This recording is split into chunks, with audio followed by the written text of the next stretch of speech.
साथियों, आप सभी का विजन ज्ञान के प्लेटफॉर्म पर स्वागत है। इस वीडियो में हम लोग कंटेम्प्ट ऑफ कोर्ट या इसको हिंदी में कहते हैं न्यायिक अवमानना, इसके संदर्भ में विस्तार से चर्चा करेंगे। तो इसको प्रारंभ करते हैं। सबसे पहले बात कर लेते हैं कि संदर्भ क्या है, कि आखिर में हम इसकी चर्चा कर क्यों रहे हैं।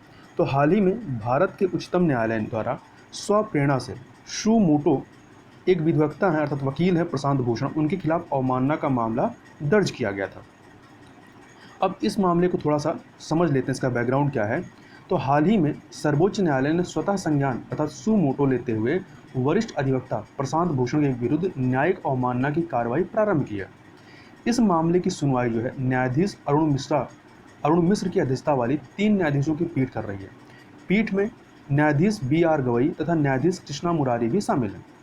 इस घटना से पूर्व वर्ष 2009 में भी वरिष्ठ अधिवक्ता प्रशांत भूषण के विरुद्ध सुप्रीम कोर्ट के मुख्य न्यायाधीश पर आपत्तिजनक टिप्पणी करने को लेकर के सर्वोच्च न्यायालय की आपराधिक अवमानना का केस दर्ज हुआ था। याद रखिएगा, आपराधिक अवमानना का केस दर्ज हुआ था। दरअसल जो वर्तमान का मामला है वह वरिष्ठ अधिवक्ता प्रशांत भूषण के द्वारा किए गए ट्वीट से संबंधित है, जिसमें उन्होंने सोशल मीडिया साइट्स ट्विटर पर अपने पोस्ट किए गए कथित अवमानना कारक ट्वीट में सुप्रीम कोर्ट की आलोचना की थी। प्रशांत भूषण जो हैं ये लगातार न्यायपालिका से जुड़े मुद्दों को उठाते रहे हैं। कुछ समय पूर्व उन्होंने वैश्विक महामारी अर्थात कोविड-19 के दौरान दूसरे राज्यों से पलायन कर रहे कामगारों अर्थात जो प्रवासी मजदूर थे, उनके मामले में सुप्रीम कोर्ट के रवैये की तीखी आलोचना की थी। प्रशांत भूषण ने भीमा कोरेगांव मामले में आरोपी बनाए गए बरबरा राव और सुधा भारद्वाज जैसे जेल में बंद नागरिक अधिकारों के लिए संघर्ष करने वाले कार्यकर्ताओं के साथ हो रहे दुर्व्यवहारों के बारे में भी बयान दिए थे। तो इस वीडियो के अंतर्गत हम लोग न्यायिक अवमानना, उसके प्रकार, न्यायालय की अवमानना के लिए दंड के प्रावधान इत्यादि के संदर्भ में हम लोग यहाँ पर विस्तार से चर्चा करेंगे। तो इसको आप पॉइंट वाइज इस तरह समझ सकते हैं कि जो हमारा चर्चा का विषय है वो यही है कि हाल ही में प्रशांत भूषण द्वारा पिछले 2 माह में किए गए 2 ट्वीट्स का हवाला देते हुए उच्चतम न्यायालय में एक याचिका दायर की गई थी और इस याचिका को संज्ञान में लेते हुए अवमानना का नोटिस जारी किया गया है। अपने ट्वीट में अधिवक्ता ने भारत के मुख्य न्यायाधीश SA बोबड़े, जो वर्तमान मुख्य न्यायाधीश SA बोबड़े तथा पिछले 4 मुख्य न्यायाधीशों के अधीन अदालत के सामान्य कामकाज के बारे में टिप्पणी की थी। उच्चतम न्यायालय ने ट्वीट्स को प्रथम दृष्टया न्यायालय की अवमानना का दोषी पाया है। अब हम लोग समझ लेते हैं कि अवमानना या कंटेम्प्ट होता क्या है। तो यदि भारतीय विधिक संदर्भ में बात करें तो भारत में अदालत की जो अवमानना संबंधी कानून है ये सबसे विवादास्पद तत्वों में से एक है। यदि आप न्यायिक अवमानना अधिनियम जो 1971 है या जिसको इंग्लिश में कहते हैं कंटेम्प्ट ऑफ कोर्ट एक्ट 1971, इसके अनुसार देखेंगे तो न्यायालय की अवमानना का अर्थ किसी न्यायालय की गरिमा तथा उसके अधिकारों के प्रति अनादर प्रदर्शित करना है। न्यायिक आदेशों की अवहेलना करना, उनका पालन न सुनिश्चित करना इत्यादि जो है न्यायिक अवमानना के दायरे में आते हैं। यहाँ यह भी ध्यान रखिएगा कि अधिनियम के तहत जो आपका न्यायिक अवमानना अधिनियम 1971 है, इसके तहत न्यायाधीशों पर भी न्यायिक अवमानना का केस दर्ज किया जा सकता है। उदाहरण के लिए अभी कुछ समय पहले सुप्रीम कोर्ट की अवमानना पर न्यायाधीश CS कर्णन को 6 माह कारावास का दंड दिया गया था। तो इस प्रकार से हम कह सकते हैं कि यद्यपि अवमानना कानून की मूल अवधारणा में अदालत के आदेशों का सम्मान नहीं करने वालों अथवा अवहेलना करने वालों को दंडित करना है, परंतु भारतीय संदर्भ में अदालत की गरिमा को ठेस पहुंचाने वाले वक्तव्यों तथा न्यायिक प्रशासन में बाधा पहुंचाने के लिए भी दंडित करने हेतु अवमानना कानून का उपयोग किया जाता है। अब बात करते हैं कि न्यायालय की अवमानना के प्रकार कितने होते हैं, कितने प्रकार की अवमानना होती है। तो भारत में अदालत की अवमानना 2 प्रकार की होती है। कौन कौन सी? एक सिविल अवमानना और दूसरी आपराधिक अवमानना। जो प्रशांत भूषण पे जिसके तहत नोटिस जारी किया गया वो कौन सा? आपराधिक अवमानना के तहत। अब सबसे पहले सिविल अवमानना की बात करें तो सिविल अवमानना को किसी भी फैसले, आदेश, दिशा निर्देश, रिट या अदालत की अन्य प्रक्रिया या अदालत में दिए गए उपक्रम के जानबूझकर किए गए उल्लंघन के रूप में परिभाषित किया जाता है। मतलब यदि कोर्ट का कोई आदेश है उसका पालन नहीं किया जाता है तो ये सिविल अवमानना के अंतर्गत आ जाता है। अब आपराधिक अवमानना में क्या आता है? तो आपराधिक अवमानना को किसी भी विषय, अब वो विषय चाहे मौखिक हो या लिखित, शब्दों से या संकेतों से या दृश्य प्रतिनिधित्व द्वारा अथवा किसी अन्य प्रकार से, इनके मतलब किसी विषय के प्रकाशन के माध्यम से, जैसे यहाँ पर प्रशांत भूषण ने क्या ट्वीट किया तो ये प्रकाशन के अंतर्गत है, लिखित शब्दों में है। तो प्रकाशन के माध्यम से अदालत की निंदा करने अथवा न्यायिक कार्रवाई में हस्तक्षेप करने अथवा बाधा डालने के प्रयास को सम्मिलित किया जाता है। अब हम लोग बात करते हैं कि न्यायिक अवमानना से संबंधित संविधान में जो प्रावधान है उनके बारे में।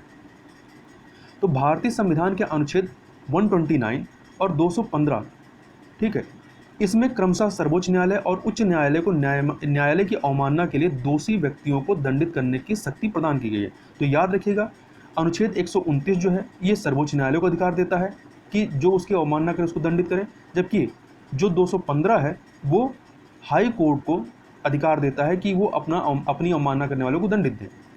1971 की अवमानना अधिनियम की धारा 10 में उच्च न्यायालय के लिए अपने अधीनस्थ न्यायालयों को अवमानना करने पर दंडित करने की शक्ति को परिभाषित किया गया है। मतलब यह है कि संविधान ने सर्वोच्च न्यायालय को अधिकार दिया है और उच्च न्यायालय को अधिकार दिया है, परंतु अधीनस्थ न्यायालयों को यह अधिकार नहीं दिया गया है। परंतु यदि अधीनस्थ न्यायालयों की अवमानना की जाती है तो उस संदर्भ में हाई कोर्ट जो है अधीनस्थ न्यायालयों की अवमानना करने वालों को दंडित कर सकती है। तो इस प्रकार से ये जो अवमानना की परिभाषा है वो अधीनस्थ न्यायालयों तक विस्तारित हो जाती है। ठीक है, डायरेक्ट तो केवल दो ही को संविधान ने दिया है, सुप्रीम कोर्ट को और हाई कोर्ट को, अधीनस्थ न्यायालयों को नहीं दिया है। परंतु अधीनस्थ न्यायालयों की अवमानना के संदर्भ में कौन कार्रवाई करेगा, वो उच्च न्यायालय करता है। तथा संविधान में लोक व्यवस्था तथा मानहानि जैसे संदर्भों सहित अदालत की अवमानना के रूप में अनुच्छेद 19 के अंतर्गत अव्यक्त की स्वतंत्रता पर उचित प्रतिबंध को भी सम्मिलित किया गया है। अब बात कर लेते हैं कि न्यायालयों के लिए अवमानना शक्ति की आवश्यकता पड़ी क्यों। तो जो न्यायिक अवमानना अधिनियम 1971 लाया गया उसका उद्देश्य न्यायालय की गरिमा और महत्व को बनाए रखना है। अवमानना से जुड़ी हुई शक्तियां जो हैं वो न्यायाधीश को भय, पक्षपात इत्यादि की भावना के बिना कर्तव्यों का निर्वहन करने में सहायता करती हैं। तो इस प्रकार से न्यायिक आदेशों को सुनिश्चित रूप से लागू करने के लिए ये अवमानना शक्ति आवश्यक है। इसके अलावा न्यायपालिका की स्वतंत्र प्रकृति को बनाए रखने के लिए भी यह आवश्यक है। न्यायिक अवमानना की यह जो शक्ति है वह विधि के समक्ष समता को लागू करती है तथा न्यायालय के आदेशों का बलपूर्वक अनुपालन कराने हेतु समृद्ध और शक्तिशाली व्यक्तियों के विरुद्ध एक उपकरण के रूप में कार्य करती है। इसके अलावा न्यायपालिका द्वारा जारी किए गए आदेशों को सरकार अथवा निजी पक्षकारों द्वारा कार्यान्वित किया जाता है। यदि अदालतें अपने आदेशों को लागू करने में असमर्थ हो जाएंगी तो विधि का शासन संकट में पड़ जाएगा। इसलिए भी न्यायिक अवमानना की जो शक्ति ये सुप्रीम कोर्ट और हाई कोर्ट को प्रदान की गई है यह आवश्यक है। तो इस प्रकार से न्यायिक अवमानना की शक्ति न्यायपालिका की विश्वसनीयता और दक्षता को बनाए रखने में सहायक होती है। अब इससे संबंधित अवमानना कानून संबंधी जो विवाद हैं या जो चिंताएं हैं उनको भी देख लेते हैं कि इससे संबंधित जो चिंताएं बार बार उभर करके सामने आती हैं, जैसे वर्तमान में उभर करके आई है। तो संविधान का अनुच्छेद 19(1)(a) जो है यह सभी नागरिकों को वाक तथा अभिव्यक्ति फ्रीडम ऑफ स्पीच की स्वतंत्रता का अधिकार देता है, किंतु अदालती कार्रवाई के विरुद्ध बोलने पर अवमानना प्रावधानों के अंतर्गत वाक तथा अभिव्यक्ति स्वतंत्रता पर प्रतिबंध लगाया जाता है। तो इस प्रकार से कह सकते हैं कि संविधान का अनुच्छेद 19 जो है भारत के प्रत्येक नागरिक को वाक एवं अभिव्यक्ति स्वतंत्रता प्रदान करता है, परंतु न्यायिक अवमानना अधिनियम 1971 द्वारा न्यायालय की कार्यप्रणाली के खिलाफ बात करने पर अंकुश लगा दिया गया है। इसके अलावा अवमानना अधिनियम जो है यह न्यायपालिका के लिए हितों के टकराव की स्थिति को उत्पन्न करता है। कैसे? क्योंकि न्यायाधीश स्वयं ही पीड़ित होते हैं, क्योंकि उन्हीं की अवमानना की जाती है और स्वयं ही वे न्यायकर्ता की भूमिका में भी रहते हैं। मतलब एक तो वही पीड़ित भी होते हैं और वही जज भी होते हैं, वही अपने जो उनके ऊपर उनके संदर्भ में जो केस है उनका अवमानना की गई है और उसी को सुनवाई भी वही करते हैं, जजमेंट भी वही देंगे। तो यहाँ पर क्या है, पक्षपात होने की पूरी संभावना रहेगी। इसके अलावा अवमानना कानून जो है काफ़ी हद तक व्यक्तिपरक अर्थात सब्जेक्टिव है, जिसका उपयोग न्यायपालिका द्वारा स्वैच्छिक ढंग से जनता द्वारा उसकी आलोचना को दबाने के लिए किया जा सकता है। तो यह इसका ड्रॉबैक है कि जो कोर्ट है इस प्रकार का कार्य कर सकती है। तथा अवमानना अधिनियम जो है ये लोकतांत्रिक लोकाचार के विरुद्ध है। क्यों? क्योंकि एक स्वतंत्र लोकतंत्र में रचनात्मक आलोचना का अति महत्व है, जबकि यह कानून न्यायपालिका की आलोचना करने पर प्रतिबंध लगाता है। इसके अलावा यह न्यायिक अवमानना अधिनियम में व्यक्ति की रक्षोपाय के संबंध में प्रावधान का अभाव है कि व्यक्ति अपने संदर्भ में अपनी रक्षा के लिए कुछ कर सके, जो प्राकृतिक न्याय के सिद्धांत के विरुद्ध है। इसी संदर्भ में आप एक उदाहरण भी ले सकते हैं कि वर्ष 2018 में सुप्रीम कोर्ट के 4 वरिष्ठतम न्यायाधीशों द्वारा एक प्रेस कॉन्फ्रेंस आयोजित की गई थी, जिसे न्यायिक अवमानना का आधार नहीं माना गया था। जबकि वहां पर सुप्रीम कोर्ट के जो चीफ जस्टिस थे उनकी कार्यप्रणाली पर ही प्रश्न उठाए गए थे। इसमें ये कहा गया क्योंकि न्यायाधीशों द्वारा संविधान के अनुच्छेद 19(1)(a) द्वारा प्रदत्त वाक एवं अभिव्यक्ति की स्वतंत्रता अर्थात फ्रीडम ऑफ स्पीच का प्रयोग जो है सार्वजनिक हित को ध्यान में रखते हुए किया गया था, तथा इसके संदर्भ में विधि आयोग की 274वीं रिपोर्ट में सिफारिश की गई कि न्यायिक अवमानना अधिनियम में किसी प्रकार का संशोधन की आवश्यकता नहीं है, जबकि इसमें संशोधन की बात लगातार की जा रही है। अब हम लोग जो प्रशांत भूषण का मामला है इसका विश्लेषण कर लेते हैं। तो प्रशांत भूषण के विरुद्ध उच्चतम न्यायालय की एक पीठ द्वारा आरंभ की गई जो स्वप्रेरित शो मोटो अवमानना कार्रवाई है, यह न्यायालय के अवमानना क्षेत्राधिकार का दुरुपयोग है। इसका उपयोग उचित कारणों के होने पर संयम तथा सावधानी से किया जाना चाहिए, क्योंकि कुछ विधि विशेषज्ञों के अनुसार प्रशांत भूषण के ट्वीट्स में ऐसा कुछ नहीं है जिसे अदालत की अवमानना के रूप में माना जा सके। प्रशांत भूषण के ट्वीट्स जो हैं वो अनुच्छेद 19(1)(a) के तहत प्राप्त अभिव्यक्ति स्वतंत्रता के मूल अधिकार की सीमा में है, जिसके तहत वह भारत के मुख्य न्यायाधीश के एक निजी व्यक्ति के रूप में आचरण पर टिप्पणी तथा आलोचना करने को स्वतंत्र है। इसके अतिरिक्त जो प्रश्नगत ट्वीट्स हैं जिन पर सवाल उठाए गए ट्वीट्स पे उन्हें समझ एवं टिप्पणी के दायरे में ये आते हैं तथा अवमानना की सीमा का उल्लंघन नहीं करते हैं।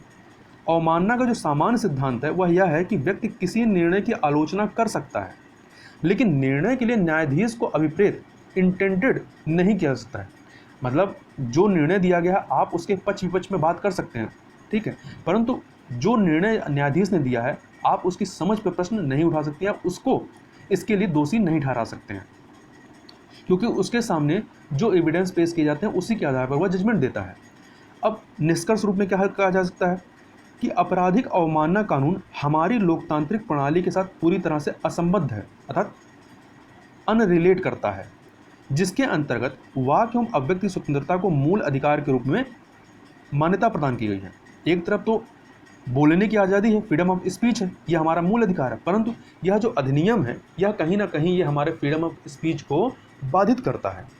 दूसरा, जनता के विश्वास की हानि के परीक्षण के साथ स्वप्रेरित शक्तियों का व्यापक प्रयोग जो है वो संयुक्त रूप से काफ़ी खतरनाक हो सकता है, क्योंकि इससे यह संकेत मिलता है कि न्यायिक संस्था प्रत्यक्षता कार्रवाइयों में खामियों के होने के बाद भी अपनी आलोचना नहीं सहन करेगा। यदि उनकी कार्यप्रणाली में कोई कमी है और उस पर कोई प्रश्न उठाता है तो ये अवमानना अधिनियम का डर दिखा करके उनको शांत करा सकते हैं, मतलब ये अपनी आलोचना बर्दाश्त नहीं करेंगे। इस तरीके से न्यायपालिका कठोर कार्यान्वयन हेतु कानूनों के प्रयोग करने में खुद को कार्यपालिका अर्थात एग्जीक्यूटिव के साथ अस्वाभाविक रूप से समान पा सकती है। अब आगे की राह क्या होगी? तो आगे की राह यह बताई जा सकती है कि अनुच्छेद 19(1)(a) के तहत वाक एवं अभिव्यक्ति स्वतंत्रता को प्राथमिक माना जाना चाहिए और न्यायालय की अवमानना की शक्ति को इसके अधीन रखा जाना चाहिए, तथा न्यायपालिका को दो परस्पर विरोधी सिद्धांतों अर्थात वाक एवं अभिव्यक्ति स्वतंत्रता तथा दूसरा निष्पक्ष न्याय निर्णय को संतुलित करने की दिशा में प्रयास करना चाहिए, न कि वाक एवं अभिव्यक्ति स्वतंत्रता पर प्रतिबंध लगाना चाहिए। तथा विधायिका के लिए यह आवश्यक है कि वह अवमानना कानून में संशोधन के लिए कदम उठाए और अवमानना अधिनियम और उसकी प्रायोजिता अर्थात एप्लीकेबिलिटी की सीमाओं को स्पष्ट रूप से परिभाषित करें। साथ ही अवमानना के लिए परीक्षण का मूल्यांकन करने की आवश्यकता है और यदि इस प्रकार का कोई परीक्षण हो तो उसमें इस तथ्य की जांच की जानी चाहिए कि प्रश्नगत टिप्पणी जो भी टिप्पणी किसी के द्वारा की गई किस प्रकार अदालती कार्रवाई में बाधा पहुंचा सकती है। इसके अलावा अवमानना कानून को किसी संस्थान द्वारा आलोचनाओं को रोकने के लिए एक साधन के रूप में उपयोग करने की अनुमति नहीं दी जानी चाहिए। मतलब ऐसा ना हो कि इस अवमानना कानून के आड़ में हम सही आलोचना भी न्यायपालिका की कार्यप्रणाली पर ना कर सकें। अब देख लेते हैं कि अन्य देशों में अवमानना कानून किस प्रकार से लागू या वहाँ पर इसके संदर्भ में क्या चीज़ें हैं। तो विदेशी लोकतंत्रों में अवमानना कानून व्यवहारिक रूप से अब अप्रचलित हो चुका है।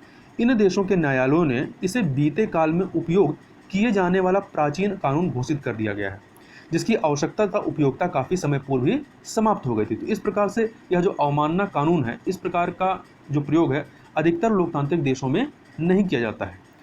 यदि हम कुछ देशों का एग्जाम्पल लें तो कनाडा ने अवमानना परीक्षण को प्रशासन के लिए वास्तविक महत्वपूर्ण और तत्कालिक खतरा बताया है या खतरा माना है, इस प्रकार से यहाँ पर भी इस्तेमाल नहीं होता। इसके अलावा अमेरिकी अदालतें अब न्यायाधीशों या कानूनी मामलों पर टिप्पणी के जवाब में अवमानना कानून का उपयोग नहीं करती हैं, तो अमेरिका में भी इसका प्रयोग नहीं होता। इसके अलावा इंग्लैंड, जहाँ की कार्यप्रणाली को हम लोग फॉलो करते हैं, क्योंकि अधिकांश चीज़ें हमने क्या है इंग्लैंड से ही ग्रहण की है, तो इंग्लैंड में कानूनी संरचना बहुत अधिक विकसित हो गई। पहले अवमानना कानून वहाँ था, परंतु अब वहाँ पर यह अवमानना कानून का प्रयोग नहीं किया जाता, परंतु भारत जो कि उसको फॉलो करता है, यहाँ पर अभी भी इसका प्रयोग किया जा रहा है। अब हम लोग यहाँ पर थोड़ा कुछ अन्य तथ्यों को भी देख लेते हैं जो इससे रिलेट करते हैं। जैसे न्यायिक अवमानना अधिनियम 1971, यह अधिनियम जो है न्यायालयों के किसी भी निर्णय, डिक्री, आदेश, रिट आदि की अवहेलना करने पर दंड देने की शक्ति को परिभाषित करता है। न्यायिक अवमानना अधिनियम 1971 की धारा 13 के तहत सत्य तथा ट्रुथ और सुविश्वास, गुड फेथ जैसे प्रावधानों को शामिल करने के लिए न्यायिक अवमानना संशोधन अधिनियम 2006 को लाया गया था। तो इस प्रकार से जो न्यायिक अवमानना अधिनियम 1971 है, इसमें 2006 में संशोधन भी किया जा चुका है। इसके अलावा सुप्रीम कोर्ट को न्यायिक अवमानना की शक्तियाँ भारत के संविधान के विभिन्न प्रावधानों अर्थात अनुच्छेद 129, 142(2) और 215 से प्राप्त होती है। तो यदि प्रश्न आ जाए कि न्यायिक अवमानना किन अनुच्छेदों से संबंधित है, तो उसको याद रखिएगा, अनुच्छेद 129, 142(2) और 215, ये तीनों ही जो है न्यायिक अवमानना से संबंधित है। 142(2) कैसे संबंधित है? तो 142(2) में कहा गया है कि अवमानना के आरोप में किसी भी व्यक्ति की जांच तथा उसे दंडित करने के लिए सुप्रीम कोर्ट को सक्षम बनाता है। तो इस प्रकार से आर्टिकल 142 और 2 उसका जो है यह न्यायिक अवमानना से संबंधित है। तो इस प्रकार से इस पूरे वीडियो में हमने न्यायिक अवमानना के जो विभिन्न पक्ष हैं उनको हमने यहाँ पर विस्तार से देखा। तो इस वीडियो में बस इतना ही। तो मिलते हैं नेक्स्ट वीडियो में, तब तक के लिए बहुत बहुत धन्यवाद।